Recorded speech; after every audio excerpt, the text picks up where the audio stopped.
शुभांगी विजयकुमार, मी श्री हौगे स्वामी महाविद्यालय उदगीर इथून आलेली आहे. मी इयत्ता तृतीय वर्षात शिकत आहे. माझ्या कवितेचे शीर्षक आहे मुलीच्या बापाची व्यथा. रात्रभर झोप नाही, रात्रभर झोप नाही, डोळ्यात तिची छवी, हसतंय लेकरू माझं आज परक्याची बनली कळी. जिच्या हातात दिले पेन, शिकवले अक्षरांची सूर, तीच लेकरू माझी आज सोडून गेले ममतेचं पूर, ममतेचं पूर. आई रडते कोपऱ्यात, शब्द बोलून पडले, मी शांत उभा, डोळ्यात वादळ उठले.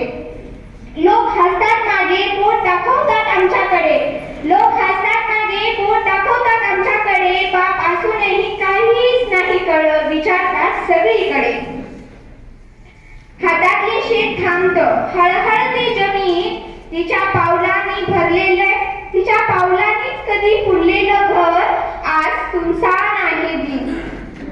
अंगणातले झाड कोसळले, अंगणातले झाड कोसळले, ओसरीवरती गारवा नाही, त्या चिमुकल्या पावलांच्या खुणा आता कोठेच दिसत नाही काही, आता कोठेच दिसत नाही काही.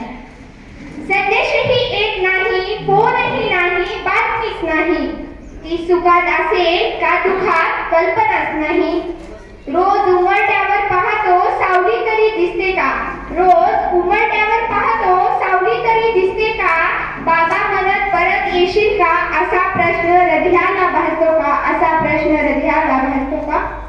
मनात लाखो आठवणी तरी एकच वेदना, मनात लाखो आठवणी तरी एकच वेदना, माझ्या लेकरानं मोडली ना आयुष्यभराची साखळी ना, आयुष्यभराची साखळी ना.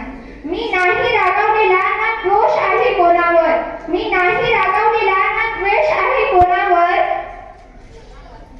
फक्त एवढंच वाटतं बाप म्हणून का उरलो इतकं असहाय्यावर. मरणही आता दूर नाही, मरणही आता दूर नाही, पण तिचं नाव शेवटचा श्वास घेईपर्यंत घेईन. माझं लेकरू जिथे असशील तिथं सुखी राहा, एवढंच म्हणत राहीन, एवढंच म्हणत राहीन, एवढंच म्हणत राहीन.